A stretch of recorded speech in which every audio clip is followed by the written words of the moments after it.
Oi cinéfilos, meu nome é Carolina e bem-vindos a mais um vídeo do Assista um Filme. Esse é um vídeo muito especial porque eu vim falar sobre os melhores filmes lançados em 2022. Antes de começar, eu queria fazer um adendo que eu tô analisando somente filmes que foram lançados durante o ano de 2022 aqui no Brasil. Então tem muitos filmes que vão ficar de fora, como Fableman, Star e vários outros que provavelmente vão fazer parte das premiações do ano que vem, mas que não vão fazer parte dessa lista porque ainda não foram lançados no Brasil ou vão ser lançados no Brasil somente em 2023. Então eles vão ficar pro ano que vem. Abrindo a lista, em 10º lugar, eu vim falar de um filme que foi lançado muito recentemente, que é o filme Pinóquio, do Guillermo del Toro. O filme foi lançado lá na Netflix, eu acho que é original da Netflix, se não me engano, e ele é um filme feito em stop motion, ele é uma animação feita em stop motion, né, e provavelmente também vai fazer parte ali da competição do Oscar de melhor animação, e merecidamente espero muito que ele ganhe, porque o filme é sensacional. É um filme muito imersivo, ele conta a história do Pinóquio, mas de uma maneira diferente e até mesmo mais original. E ele é um filme muito bonito. Eu desidratei de chorar no final, uma coisa que realmente me impactou. E, bom, todo mundo sabe a história do Pinóquio, todo mundo sabe o que acontece, mas ainda assim é uma coisa que te impacta. E, óbvio, tem muitas coisas diferentes, né? Eu acho muito legal que nesse filme o Guillermo del Toro coloca como pano de fundo da história do Pinóquio a Segunda Guerra Mundial, que é bem interessante e ainda se passa na Itália, né? Eu acho que não lembro de um filme do Pinóquio ter uma localização específica, né? E nesse filme o Guillermo del Toro coloca isso como pano de fundo e ele tem uma importância enorme, assim, tanto para a história do Gepeto quanto para a história do Pinóquio. E é realmente muito legal, assim, a riqueza de coisas e ainda mais a riqueza de detalhes e de técnica envolvidas no processo de fazer esse filme. Em 9º lugar, eu vou colocar o filme O Homem do Norte, dirigido pelo Robert Eggers, mais conhecido pelos seus trabalhos no filme O Farol e A Bruxa, que ele também dirige. E nesse filme, ele traz uma história meio mitológica que se passa em 9 depois de Cristo. A história começa com a volta do rei Aruvandi para sua cidade, para sua família, quando ele é brutalmente assassinado pelo seu irmão Fjölnir na frente de seu filho, o Hamlet. O Hamlet então foge e ele jura se vingar do tio e algum dia restituir seu lugar como rei daquele terreno. Ele é um filme bem sombrio, mas que ainda assim consegue prender a atenção e não se tornar maçante em nenhum momento, e ele traz também vários aspectos da cultura nórdica, não só as lendas, mas também a presença dos deuses meio que entre eles. O filme também tem a presença de grandes atores e de grandes atuações. A gente tem a Nicole Kidman, o Ethan Hawke, o Alexander Skarsgård, que é irmão do Bill Skarsgård, que fez o Pennywise de It a Coisa, e também a Anya Taylor-Joy, que é uma atriz que se dá muito bem nesse estilo de filme assim mais sombrio. Outra coisa muito legal do filme também é o seu roteiro, que foi inspirado em um conto que inspirou o Shakespeare a escrever a história de Hamlet. Tanto que o nome do protagonista, que é Hamlet, é basicamente Hamlet, só que eles colocam um H no final. Provavelmente ele vai ser esnobado nas premiações, não por falta de qualidade, muito pelo contrário, mas pela falta de campanha. Provavelmente ele vai ser esquecido, porque, sendo bem sincera, até eu fazer essa lista eu já tinha até esquecido desse filme, e olha que eu gostei muito dele.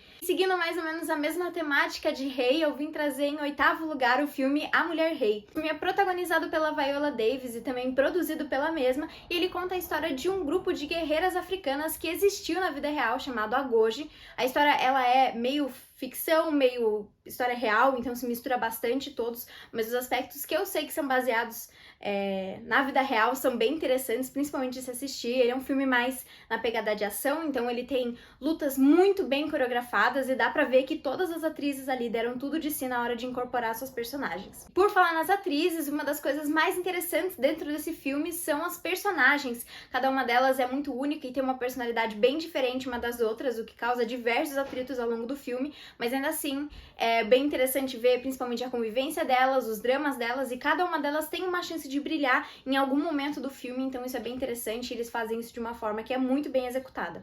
E bom, outro destaque do filme também é que ele é extremamente imersivo e que ele consegue te transportar para aquele contexto em que elas estavam vivendo de uma forma maravilhosa e consegue prender a atenção com muita facilidade do começo até o fim. 7º lugar tem ele, Top Gun Maverick. O filme é uma continuação do filme Top Gun, lançado na década de 80, e dessa vez ele traz os personagens de fato 30 anos depois da história, meio que pra contar o que aconteceu, mostrar os dramas. Ele se apega bastante na nostalgia das pessoas, mas eu falo por mim mesma que assisti o Top Gun esse ano somente pra assistir a sua continuação, que não é só de nostalgia que esse filme se mantém. Eles conseguem envolver a história num contexto atual, que bom, a gente não tá em guerra, obviamente, então o uso dos pilotos de caça vai ser cada vez mais diminuído, tanto eles também abordam a questão da vinda da inteligência artificial e das melhoras, dos avanços tecnológicos também, e como que isso afeta esses pilotos. E o filme é de fato uma das grandes experiências cinematográficas que a gente teve esse ano. Com certeza a principal foi Avatar, que eu também já falei aqui no canal, vou deixar o vídeo linkado inclusive,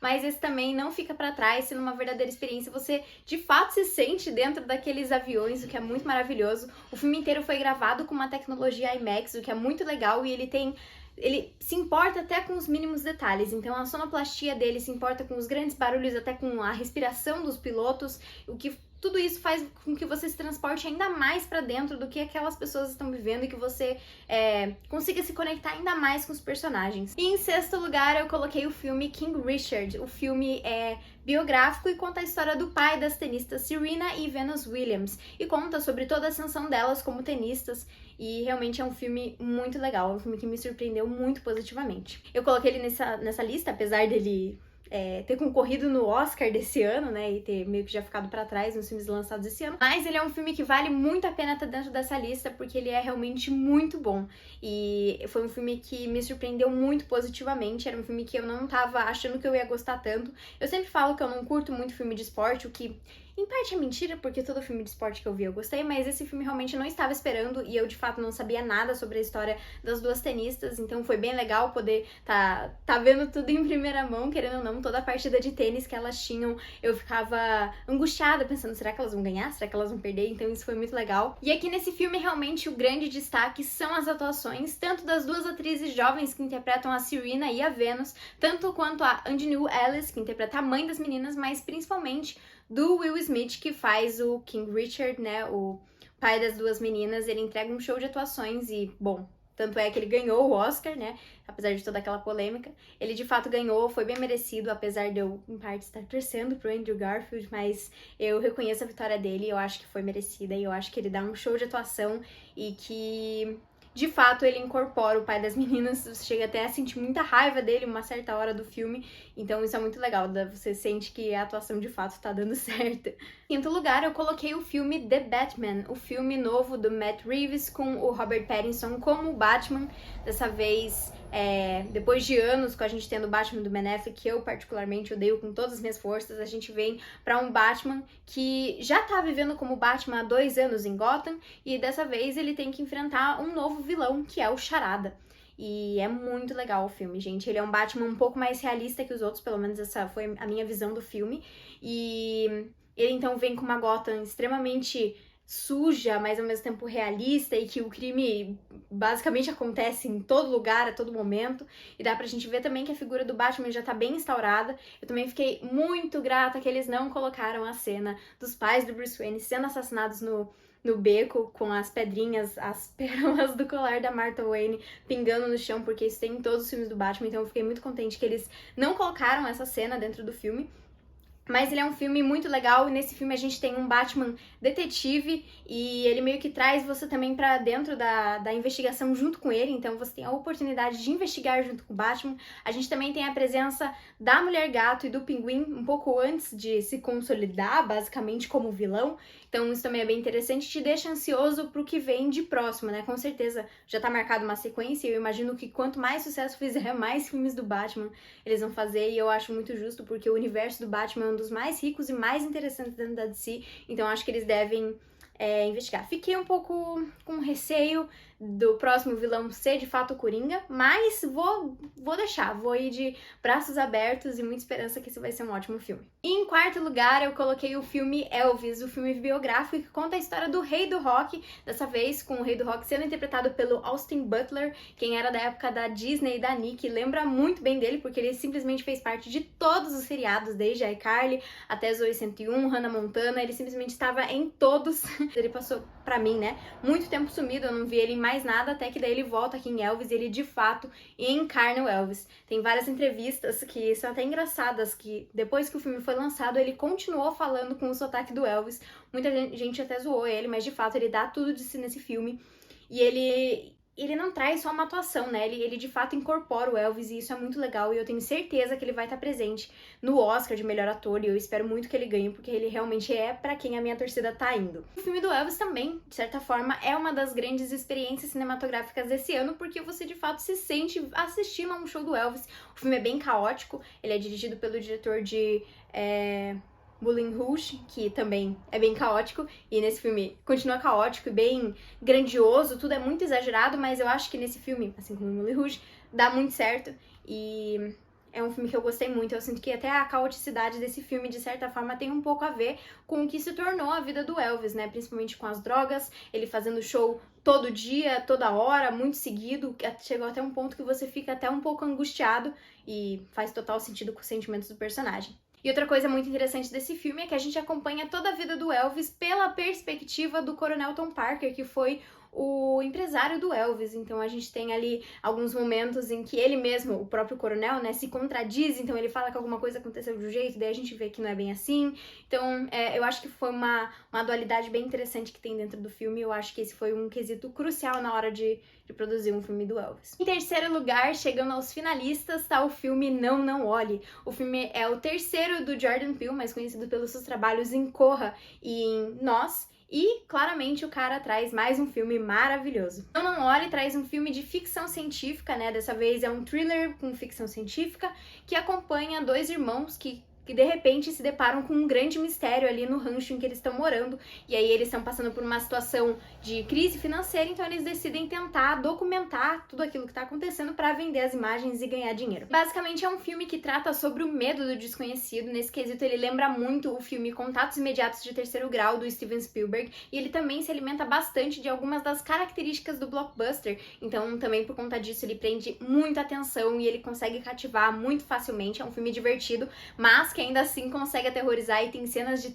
suspense e tensão muito bem conduzidas por, claro, o Jordan Peele, que já tinha comprovado seu talento nos seus outros filmes. Outra coisa legal desse filme é que a gente tem a presença do Daniel Kaluuya, que também, novamente, interpreta um personagem de fácil identificação, e a gente também tem a Keke Palmer, que interpreta a sua irmã, e os dois têm uma química muito legal em cena, porque eles têm personalidades extremamente diferentes. A Keke Palmer é toda expansiva e carismática, enquanto ele é mais quietão e mais na dele, mas ainda assim eles entregam dois irmãos extremamente convincentes. Em segundo lugar tá o filme A Pior Pessoa do Mundo. O filme conta a história da Julie, que tem seus 30 anos e que ela não sabe quem é nem o que quer e basicamente pula de profissão em profissão e propósito em propósito. O filme norueguês traz uma história dramática, mas que ainda assim tem momentos muito bem colocados de comédia e uma direção extremamente criativa, e ele é um daqueles filmes também de fácil identificação, tanto pela protagonista quanto pela história, e é uma história que de fato te deixa preso, te faz rir, te faz chorar, te faz sentir todas as emoções. Pra quem gosta desse tipo de filme que conta sobre a vida, que conta sobre, por exemplo, Lady Bird, eu acho que esse é a irmã mais velha do Lady Bird,